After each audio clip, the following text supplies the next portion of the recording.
Denuncia que está haciendo la diputada parlamentaria del Mercosur por Cambiemos, María Luisa Storani. Cambiamos de tema. Argentina eventualmente peronista en 2020, la Argentina peronista que se viene, ¿cómo sería? Está Pablo Toussaint, politólogo, autor de La Grieta Desnuda, coautor junto a Martín Rodríguez. Muchísimas gracias, Pablo, por estar aquí. En ese momento, bueno, sos un conocedor y un pensador del escenario político y particularmente del rol del kirchnerismo y del peronismo.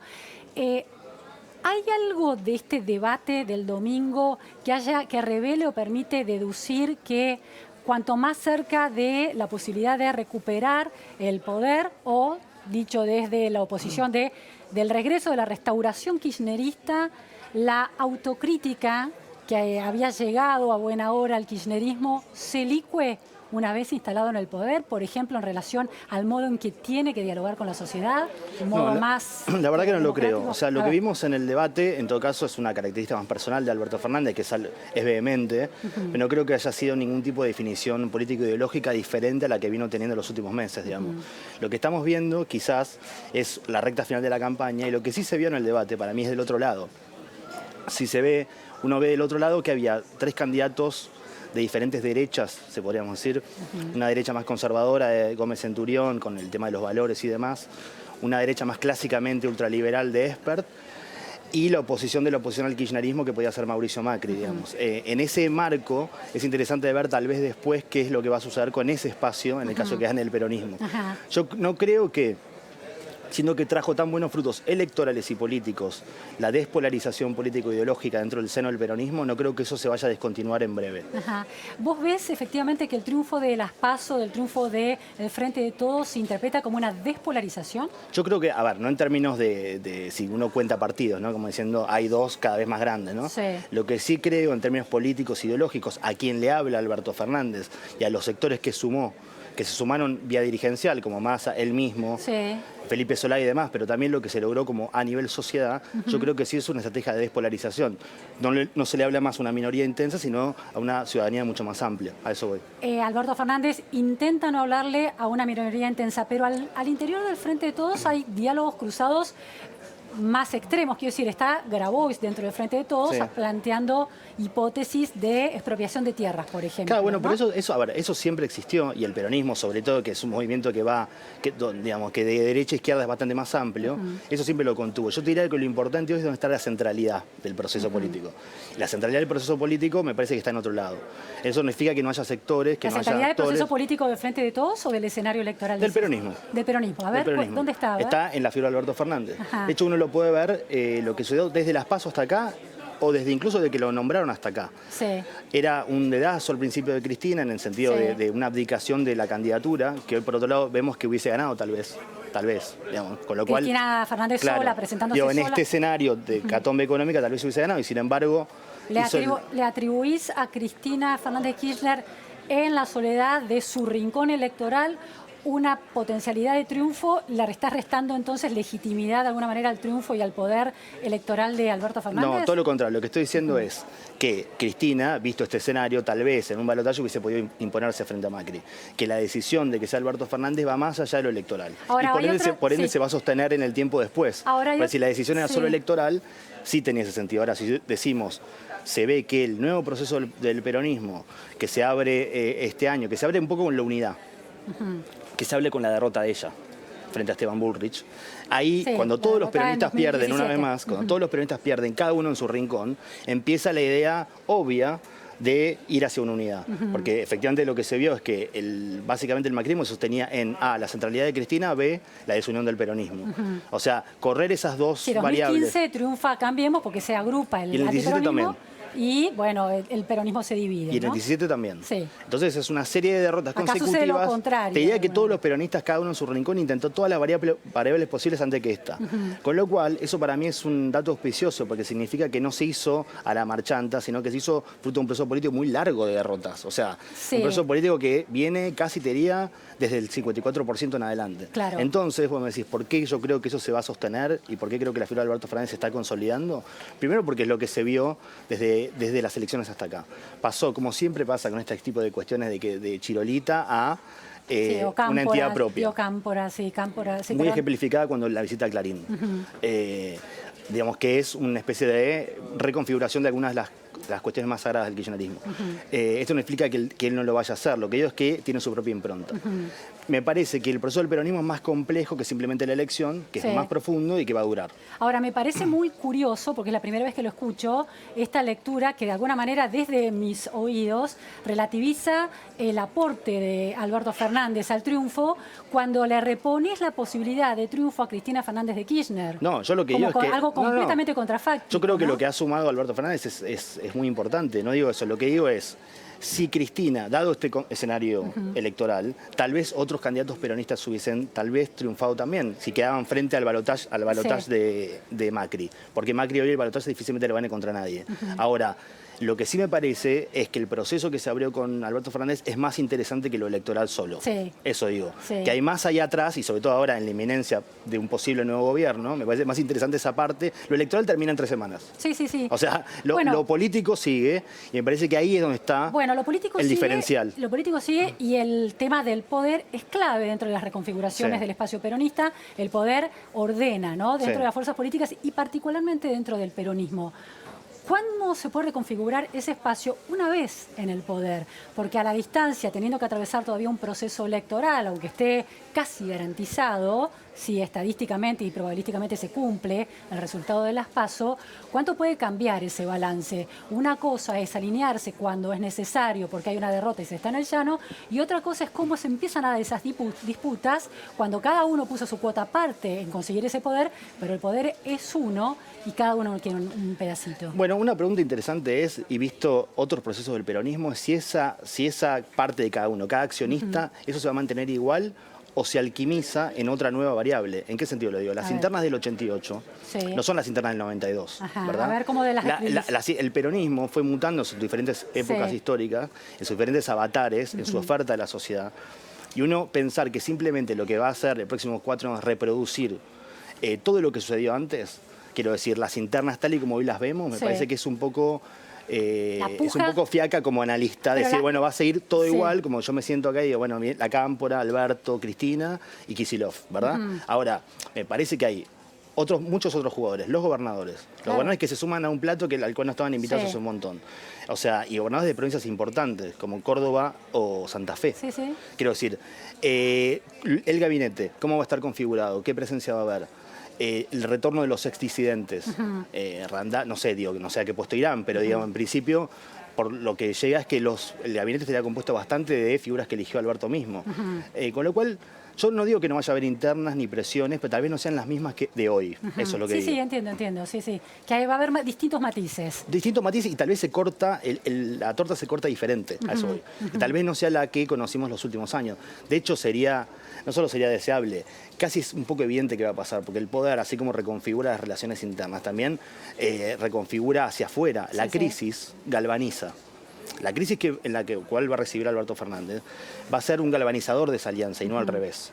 Yo creo que cuando los zombies están alrededor, bueno, en principio la unidad va a ser potenciada, me parece. A ver, no mencionás como un factor de poder dentro del Frente de Todos a Cristina Fernández de Kirchner. Es llamativo, Cristina Fernández de Kirchner, candidata a vicepresidente, no da entrevistas. No, sí es un factor de poder, pero puede ser un factor de poder progresivo, en el sentido que aporte a la unidad que si ella no se corría, no se conseguía. A eso voy. Digo, ¿para qué ella pondría en jaque una unidad que se consiguió porque ella abdicó de la candidatura a presidente? O sea, esta palabra de abdicación que suena a la realeza y esta mantenerse al margen del debate de la opinión pública, el debate igualitario de transacción de ideas y de argumentaciones, en esta sustracción de no dar entrevistas a la prensa, ¿pensás que es un rasgo políticamente autoritario de la expresidenta? No, yo creo que no responder a la estrategia de Cambiemos. Básicamente, casi es tan explícita la estrategia. Pichetto quería que debata por ley con él, con su ex jefa. Pero no digo un debate con los vicepresidentes, sino responder está bien. Lo que a la digo ciudadanía que, bueno, los medios en la estrategia de Cambiemos al día de hoy, porque porque si uno lo ve, el peronismo de hace 6 meses se viene despolarizando, digamos, concedamos eso. Del otro lado, Macri se radicaliza. Sí. Uno lo ve en esa especie de apelación a su tribuna, en esa especie de galvanización de su propio electorado, como quien se está despidiendo y está sellando su propio espacio, ¿no? ¿No crees que puede ser un intento por conquistar a una porción de la clase media que se abstuvo de votar en las PASO y que todavía le falta participar y que puede escuchar con oídos interesados esa derechificación del discurso del presidente Mauricio Macri? Yo creo que la campaña de Macri, te diría el gobierno de Macri, estaba centralizado en la figura de Cristina. Cuando Cristina se corre, la campaña sigue igual. Y uno lo ve en la apelación al chavismo, a todo este imaginario de populismo radicalizado que difícilmente uno puede pensar que lo encabeza Alberto Fernández, pero que en la figura de Cristina puede servir para galvanizar a su propio electorado. Ahora, yo no creo que esté haciendo una campaña por la positiva, ¿eh? Yo creo que uno podría pensar, tal vez analíticamente, que al final lo de Marcos Peña termina ahí. ¿En qué sentido? Es que cuando uno hace una política que está focalizada en su 30%, cuando uno le habla, es como diría, si yo solo le hablo a la tribuna, tal vez termino de barra brava, ¿no? O sea, y Macri es Cristina en 2015 hablándole a sus ciudadanos en la plaza y negándose a entregar el poder. Esa especie de Tea Party de Barranca de Belgrano, esa especie de sector social, esta idea de nosotros somos los de los valores, nosotros somos los que nos importan las cosas que no son económicas, tiende a hacer una política de la identidad, que es, estratégicamente útil, visto y considerando que lo más probable es que pierda, pero tal vez le plantee dificultades en el futuro, como le planteó al peronismo, salir de ahí después. ¿Le puede plantear dificultades a Cambiemos o le puede plantear dificultades a Alberto Fernández para lograr los consensos necesarios? En definitiva, hay una lectura que dice que en el medio de esta crisis económica gravísima, Macri consiguió el 32% y eventualmente podría sumar algún punto. Depende de que haga Macri. Ahora, si es el Macri si es el Macri... depende de que haga Macri después de la derrota, depende de que haga el resto del macrismo con Macri después de la derrota, depende de qué pase con esta idea, lo tiro como una hipótesis, se armará una especie de alt-right, un partido más de derecha, basado en las declaraciones de Pichetto o en esta especie de caldo de cultivo que hay en algunos sectores que votan a Gómez Centurión, a Espert y demás, que es chico tal vez en número electoral, pero que podría hacerse. ¿Se le va a dejar ese espacio a Macri después de que sea derrotado? ¿Qué hará Rodríguez Larreta, Cornejo y Lustó en eso? ¿Son los más centristas de un diálogo con Alberto? O sea, el proceso que se abre en el otro sector. Por ahora Lustó afinó ese acercamiento y lo achicó cuando en la ciudad de Buenos Aires se conformó Cambiemos, todos juntos por el cambio, ¿no? Pero uno podría pensar que quizás haya una especie de debate por el alma de ese sector, ¿no? Claro. Si se va a algo más centrista, desarrollista. Sí, progresista liberal, que fue la identidad que intentó sostener en algún momento. O se radicaliza hacia el otro sector. Yo lo que creo, cuando digo que lo de Marcos Peña al final queda ahí, es que si uno... Esa mecánica de formar opinión política o de seguidismo, si se quiere, de su propia opinión, termina un poco en la radicalización necesariamente. Tal vez hubiese pasado lo mismo del otro lado. Claro. Pablo, última cuestión que te quiero plantear que a mí me obsesiona particularmente, que es el estatuto de la verdad en la política. Menem nos enseñó que ganar una elección había que decir una cosa para terminar haciendo otra. El salariazo a la Argentina de la privatización y el 1 a 1. Alberto Fernández sale del gobierno de Cristina Fernández de Kirchner dando un portazo y la cuestiona sostenidamente hasta bien entrado 2015 en términos muy profundos y estructurales, y hoy hace la lectura, da al reverso, es decir, antes estaba equivocado, dice, y esta es la lectura correcta. ¿Cómo asimila una sociedad estos volantazos de la verdad política? Y a Macri se le reprocha el gradualismo, los objetivos de pobreza cero, etcétera, etcétera, y una serie de políticas que contradijeron esa campaña de 2015. Yo creo que, ¿Cómo se digiere esto? Vayamos caso por caso. Lo de Menem es otro contexto histórico, y te diría, es verdad lo de Menem, pero al mismo tiempo apenas Menem asumió empezó su otra política. Lo de Bungiborn vino mucho antes de la convertibilidad y ya estaba como en el horizonte. Te diría que estaba en el horizonte del mundo, porque la verdad que en el año 90 todos estaban haciendo lo mismo. No en las negociaciones de campaña. Ahora, lo de Alberto Fernández, la pelea con Cristina y su retorno, me parece que está sobrecharlado. ¿En qué sentido? No es que aparecieron de un día para el otro. Hace 2 años se reconciliaron y vuelve. Esa especie de reconstrucción política no solamente se basa en lo personal, sino en una idea. Hay una idea implícita. Pablo, cuando uno pone a Alberto Fernández... Pero convengamos una cosa, si uno lee, por ejemplo, el artículo de Alberto Fernández en La Nación después del asesinato o muerte, para no entrar en polémicas, del fiscal Nisman, las acusaciones son muy contundentes de un experto en temas judiciales y en derecho penal. Entonces, es difícil como ciudadano pasar está bien que la sociedad sigue adelante y el futuro está hacia adelante, pero hacer esos cimbronazos y seguir como hasta con cierto cinismo, bueno, ahora hay que pensar otra cosa. Es decir, hay que hacer una especie de suspensión de la incredulidad profunda para asumir que la verdad ahora es otra, ¿no? O como la designación de Pichetto de vicepresidente. También, sí, digo, vamos por parte. Estábamos en este hito de Alberto Fernández, después seguimos, si querés, con la campaña de Macri. A mí me parece que ahí sí, incluso porque fue jefe de gabinete de Néstor y de Cristina, yo creo que sí hay un proceso más comprensible, si querés, que no es una especie de cruce de líneas total, sino el peronismo entró en un proceso de división en el último cristinismo, neto.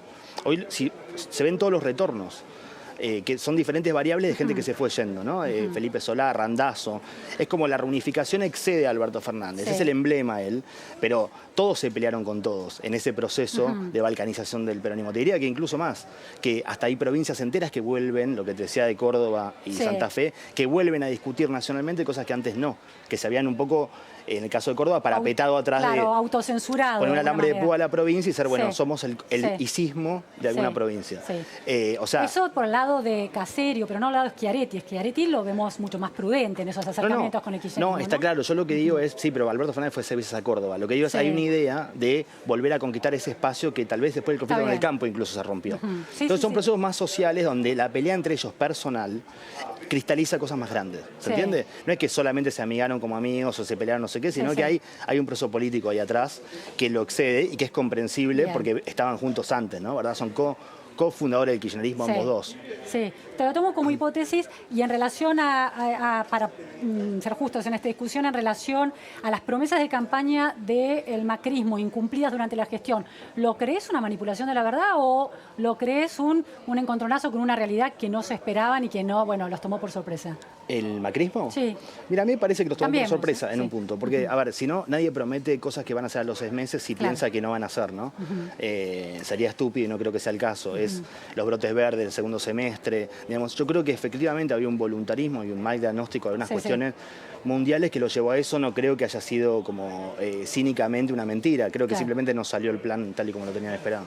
Y última cuestión, Pablo, en esta idea de cómo será esta Argentina eventualmente, el peronismo que se viene, esta Argentina eventualmente peronista con un gobierno, una presidencia de Alberto Fernández, hay quienes ven en la reticencia con la que los dirigentes del Frente de Todos, de las distintas puntas, de los distintos rayos que integran esa rueda del Frente de Todos, se resisten a condenar, por ejemplo, la Comisión de la Verdad, convocada en una causa judicial como peritos, llamativamente, para leer entre líneas, con un delito que no existe, que es la acción psicológica, las notas de periodistas, y no la condena, es decir, se dice que no va a haber una CONADEP del periodismo, pero no se condena abiertamente esta convocatoria con este objetivo. Hay quienes ven con preocupación que hay un retorno de ciertos valores de la democracia menos liberal y más populista del kirchnerismo. ¿Cómo lo ves vos? Mira, a mí me parece que eso lo contrario a eso se vio en la visita de Alberto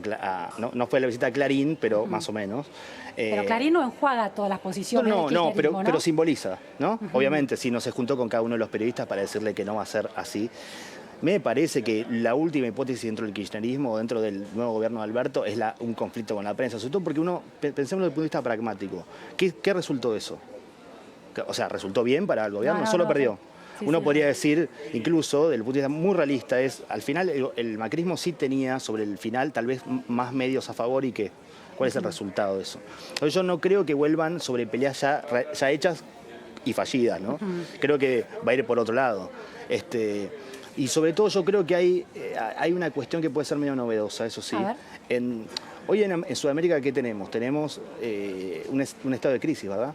Tenemos en todos lados, en casi todos los países, desde Maduro en la extrema izquierda, Bolsonaro en la extrema derecha, los dos esas presidencias raras de Perú o lo de Ecuador, lo que tenemos es un factor más bien de desorden. Yo creo que, contrario censo al tema, al concepto de populismo y demás, yo creo que el nuevo gobierno argentino del peronismo, que es un partido que tiene más de 70 años de historia, puede ser un factor más de estabilidad y orden más que del otro. Digamos, una especie de, podrá ser, digo, tenemos populismos radicalizados de derecha también al borde de la región, como Bolsonaro, tenemos el caso Maduro, tenemos todo este escenario un poco conflictivo más hacia el norte. Bueno, tal vez sea más bien al revés de lo que se piensa. Hay un factor de previsibilidad en el nuevo gobierno argentino, yo creo, que es más previsible. Finalmente la Argentina no tuvo outsider, salvo que uno considere que fue Macri, pero yo no creo que sea del todo así. En todo caso, se evitó algunas de las cuestiones que más graves que pesaban hace 6 meses podrían haber llegado a ser, ¿no? La radicalización argentina se contuvo. Y yo creo que eso en el escenario regional actual es bastante decir. Y por última cuestión, Venezuela, la también reticencia del Frente de Todos por decir dictadura, ¿no es un síntoma de un modo de concebir la democracia distinto? Para mí no, eso tiene, la palabra dictadura en relaciones internacionales tiene después un derrotero, ¿no? Entonces si uno dice algo, es como decir default en el mundo financiero. Al Grupo Lima, por ¿Viste ejemplo? como todo el mundo dice reperfilamiento, cualquier palabra antes que esa? Pero digo, es pertenecer al Grupo Lima, podría ser una de las consecuencias, Sí, ¿no? pero yo creo que lo dijo el otro día en el debate, hay diferentes, no es avalar el régimen de Maduro, es tener diferentes estrategias regionales o con Estados Unidos para salir de ahí. No significa eso avalar el régimen de Maduro, significa necesariamente no avalar la política de Trump con Maduro. No avalar es solo Trump, digo, porque hay está bien, cantidad de pero uno países, podría decir que tal vez esté más en sintonía con eso. Muchísimas gracias, Pablo. Gracias a vos. Muy interesante tu mirada. Vamos a un corte en la repregunta Noticias a Fondo y